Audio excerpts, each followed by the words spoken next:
Olá pessoal!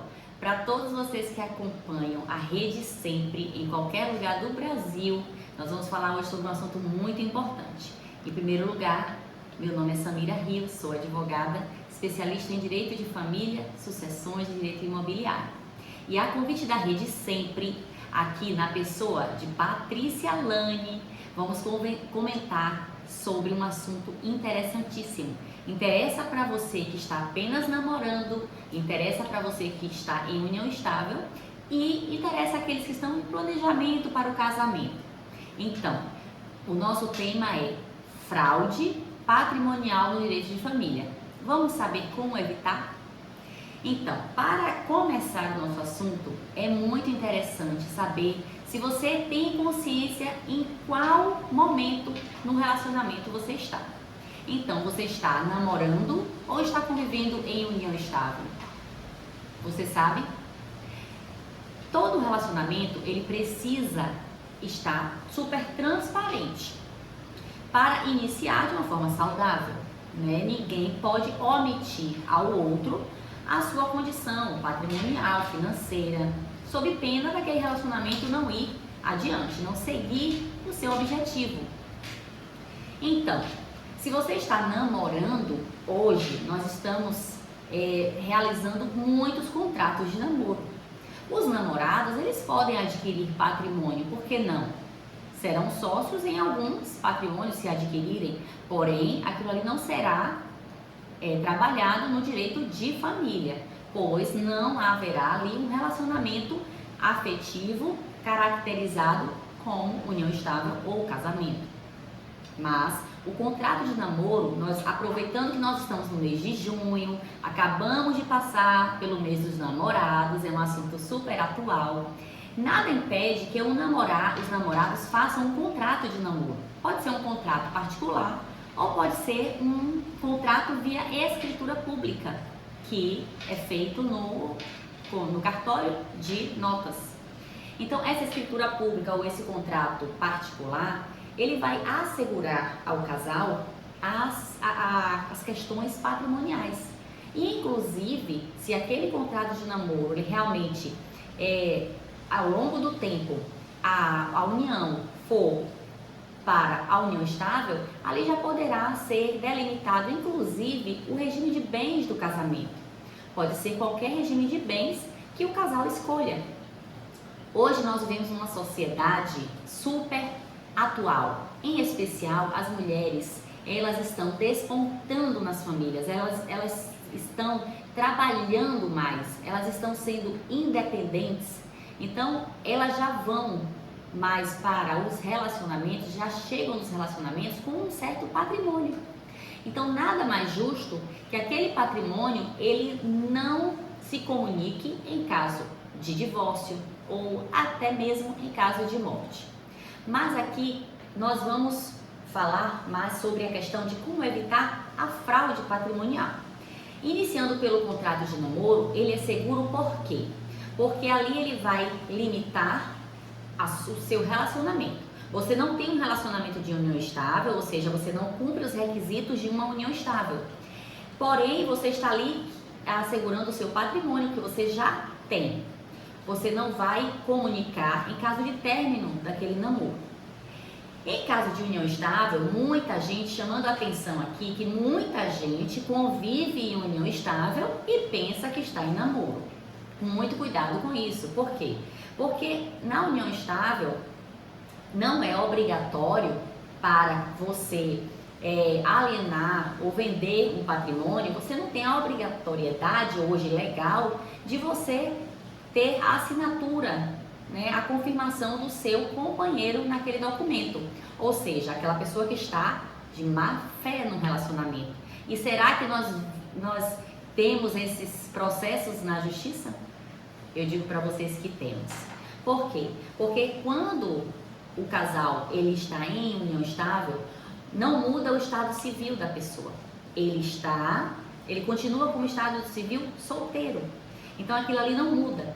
Existem algumas providências que devem ser tomadas para que aquela união estável tenha uma segurança jurídica e que nenhum dos dois tenham prejuízo ao longo daquele relacionamento, principalmente ao adquirir bens ou já tendo bens anteriores ao relacionamento, esses bens não se comuniquem em caso de dissolução de união estável. Então, esses detalhes são importantíssimos. Nós tivemos algumas resoluções novas que esclareceram ainda mais as questões de união estável. Já falando aqui sobre uma fraude muito comum em união estável, é que o casal está ali em união estável, porém um daqueles dois, né? A gente aqui está falando tanto de homem quanto da mulher, né? A gente não está falando mais de um e de outro, porque existe, né, dos dois lados aí a má fé. E não é incomum colocar um patrimônio adquirido em nome de um terceiro, ou seja, coloca o patrimônio adquirido em nome do pai, em nome da mãe, em nome de um funcionário, ou seja, aquela outra pessoa do casal, ela não vai saber que existe aquele patrimônio e que foi adquirido ao longo da união estável. É muito difícil depois a pessoa ir buscar esse caminho onde foi colocado os valores, né? Colocados os valores, muitas vezes em contas bancárias que as pessoas não têm conhecimento. Então, nós já vimos aí uma fraude, colocar o patrimônio adquirido, ele adquirido ao longo da união estável, em nome de terceiro, seja ele qual for. Inclusive, minhas amigas e meus amigos, inclusive em nome de filhos. Pode até ser em nome de filhos, que a fraude ali, ela se concretiza. Por quê? Mais um motivo para todos ficarem atentos e alertas. Você que está em um relacionamento, muito cuidado quando o outro justificar para você que aquela transferência de patrimônio vai ter alguma vantagem tributária. É uma justificativa muito comum que vai levar à fraude. E aí depois você não vai ter como voltar atrás, não vai ter como recorrer disso. Por quê? Porque uma doação, ela é irrevogável, salvo algumas exceções na legislação. Então, uma doação para um filho, ela é irrevogável. E a compra e venda feita por simulação, que também é outra fraude, também você tem que buscar provas de que aquela negociação foi uma nulidade, né, para causar a nulidade daquele negócio. E é muito mais difícil. Então, nós já vimos aqui quantas fraudes. Já vimos aqui colocar o patrimônio em nome de terceiros. Já vimos aqui dizer que vai diminuir a carga tributária do patrimônio se for realizada a transferência. Os valores em dinheiro mesmo que eu estou falando, é colocar em nome de terceiros. Não fazer conta conjunta daquele patrimônio do casal. Muitas vezes as mulheres, e eu digo as mulheres porque é um público que eu atendo muito mais nessa condição, é uma realidade, infelizmente, para as mulheres, que elas não sabem o patrimônio que elas têm, não têm conhecimento. E quando vem o evento divórcio ou até o evento morte, elas não sabem realmente o que foi adquirido, nem o que foi vendido dentro do casamento, nem o que foi transferido. Elas não têm conhecimento algum. E isso é um prejuízo incalculável, porque muitas vezes são uniões que duraram anos, duraram 20 anos, duraram 30 anos, 35 anos. Quando chega a um ponto desse, a mulher, ela já tem uma certa idade, ela já está com ali meia idade, né? 55 anos, 56 anos, até 60 anos, já na terceira idade. E qual será a expectativa dela em retornar para o mercado de trabalho, retornar aos estudos? Porque, meus amigos, muitas vezes as mulheres, elas abrem mão da sua vida profissional para cuidar do seu lar, o que é muito normal, para cuidar dos seus filhos. E diante disso, os cônjuges, eles se aproveitam dessa situação e eles ficam administrando todo o patrimônio da família. A mulher totalmente dependente desse cônjuge e os filhos totalmente dependentes. E o patrimônio totalmente na mão de um só. Então, é muito perigoso. Então, mais uma questão para as mulheres, em especial, aqui chamando a atenção novamente, para que essa situação, elas fiquem em alerta. A conta bancária, ela é um sinal importante, porque ela acumula o patrimônio de muita gente, né, de muitos anos desse relacionamento. Então, vamos dizer assim, é um termômetro para esse relacionamento. Muitas pessoas, elas fazem previdências e as previdências, as pessoas não têm acesso, principalmente as mulheres, elas não têm acesso ao longo do casamento, elas não têm curiosidade, elas não têm má fé, elas não têm essa questão de desconfiança, então elas confiam demais, confiam muito.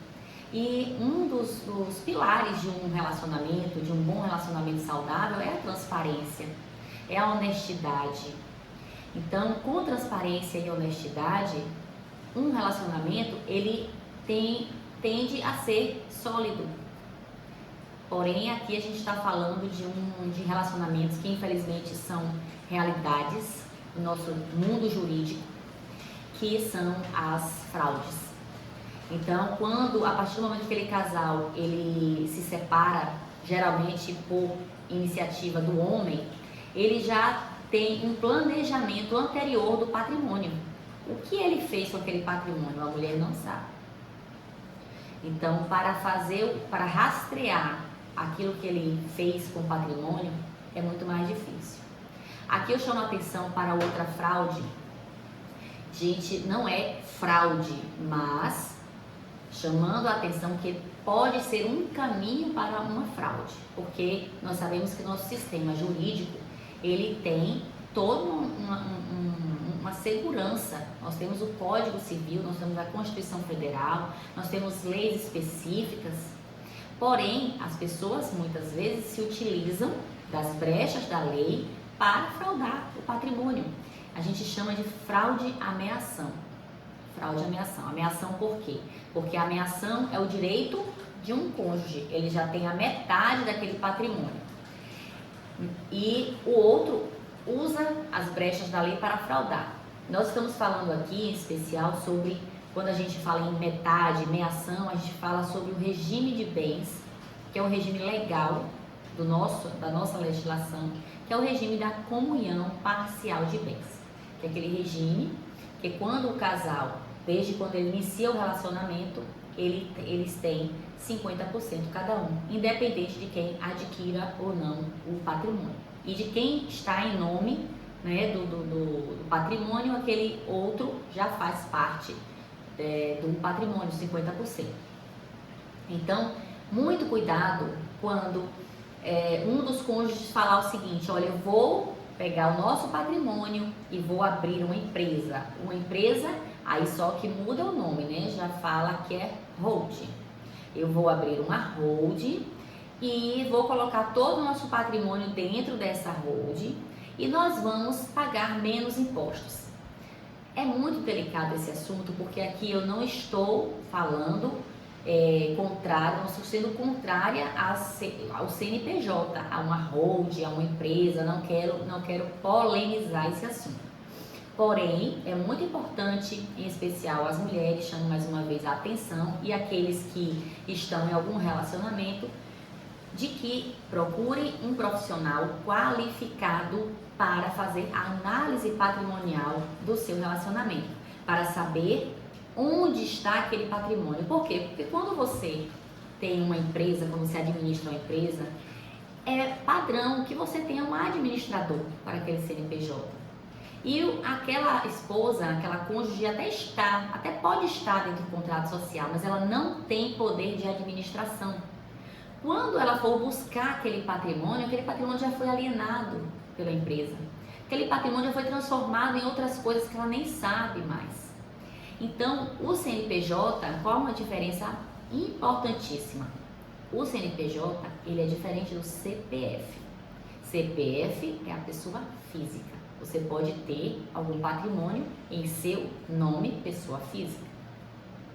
E você pode ter um patrimônio em seu CNPJ, que é da sua empresa. Quando você fala em empresa, você tem toda uma carga de direito tributário, tem que ter direito sucessório, tem que ter direito ali de família. Todas essas questões elas têm que ser analisadas de forma interdisciplinar.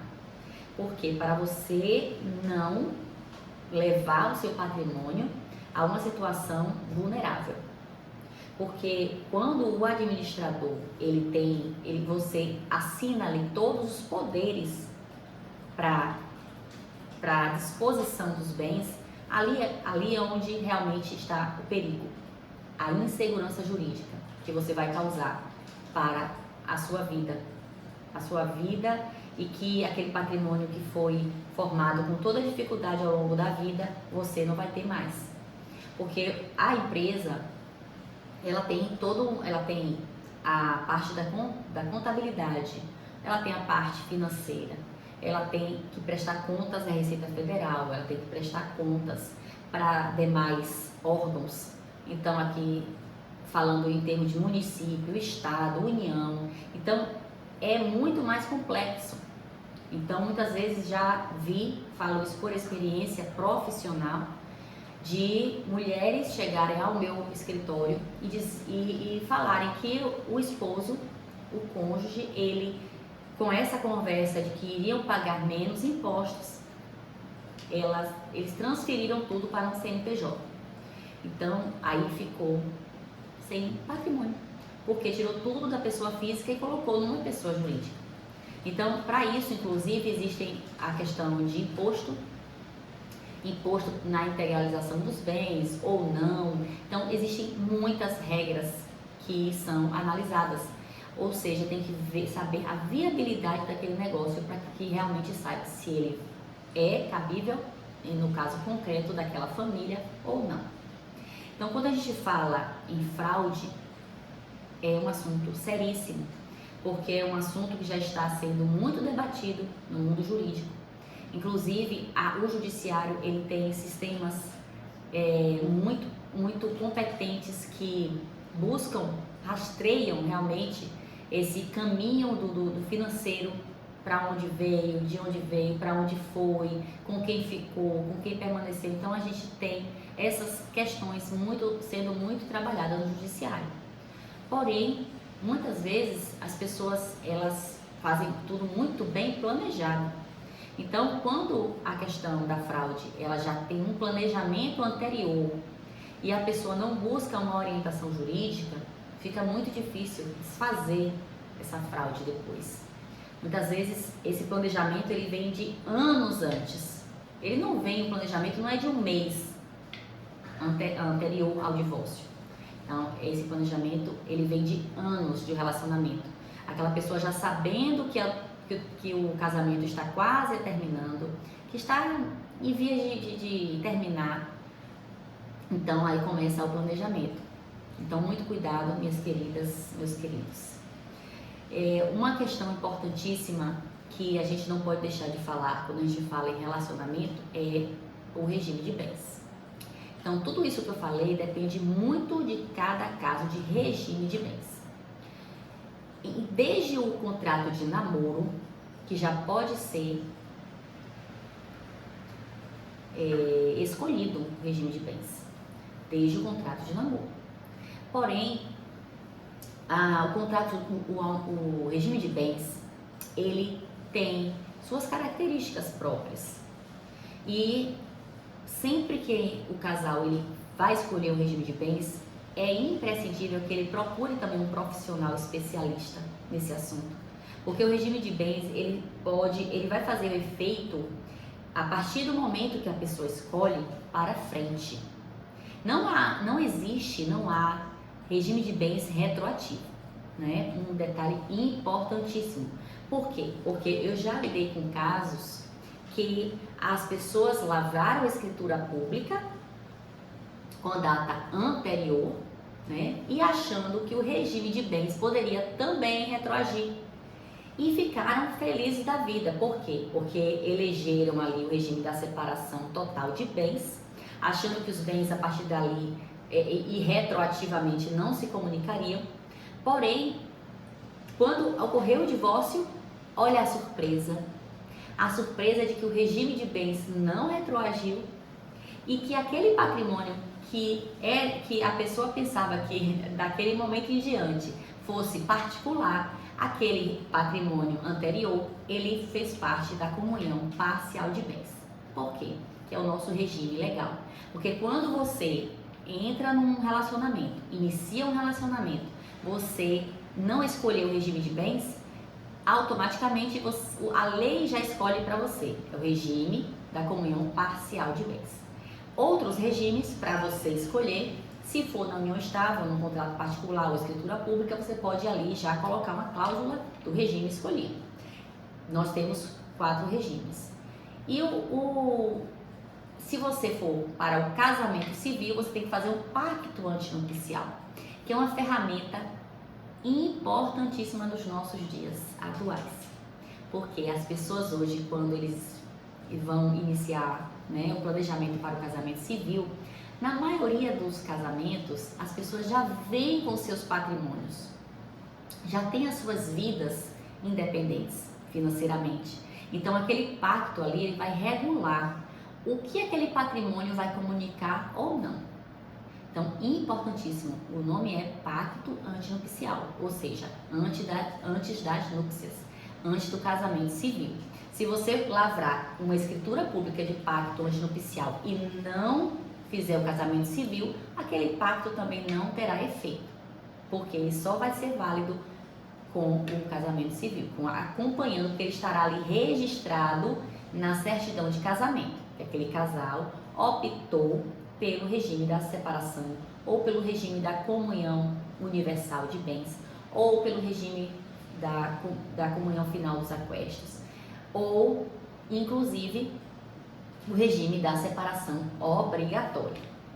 No regime da separação obrigatória, aqui eu deixo um detalhe importante. Nós tivemos uma mudança maravilhosa nos últimos meses acerca desse regime.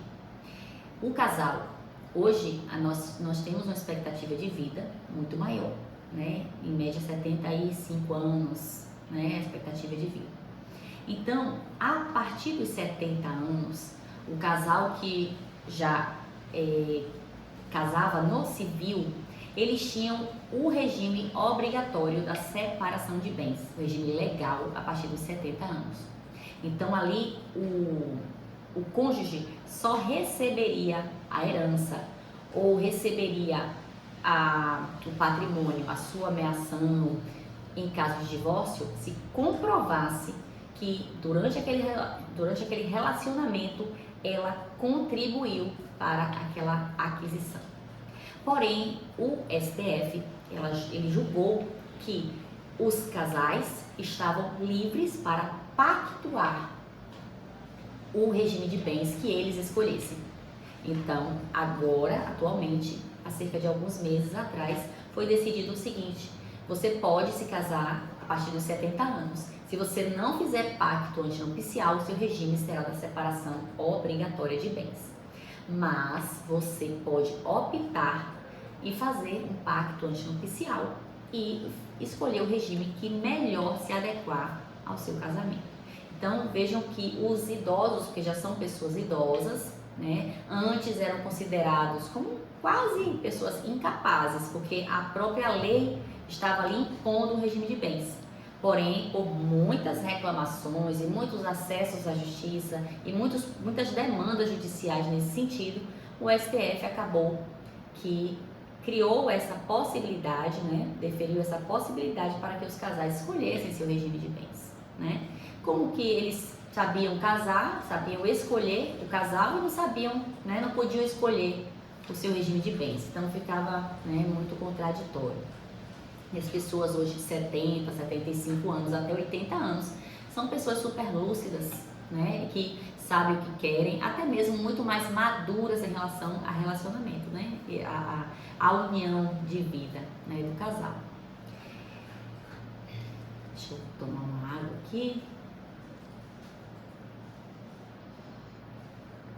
Bom, meus amigos e minhas amigas, esse foi um resumo de um assunto que muitas vezes é assim, que toma conta, né, do mundo jurídico. É uma questão muito delicada, que é a fraude no patrimonial, né? Fraude patrimonial no direito de família. Então, aqui eu deixo o meu recado para vocês terem cuidado quando o assunto é patrimônio. Procurem um advogado especialista de sua confiança para que sejam analisadas ali a documentação e aquele pensamento, aquele planejamento, se realmente vai se adequar à sua realidade. Então, agradeço a todos vocês que ficaram aqui um pouquinho, que assistiram, aqueles que se interessarem, eu deixo aqui a minha página, @SamiraRios Advocacia. Ali eu também mando alguns recados, falo sobre alguns assuntos importantes, né? Aqui eu falei exclusivamente sobre o direito de família, mas existe também um outro mundo que é o direito das sucessões. Após a morte também é muito patrimônio que a gente tem que conversar. Então, agradeço a todos vocês, a Rede Sempre, né, pelo apoio e pelo espaço, e a Patrícia Lane também pelo convite. Um abraço a todos.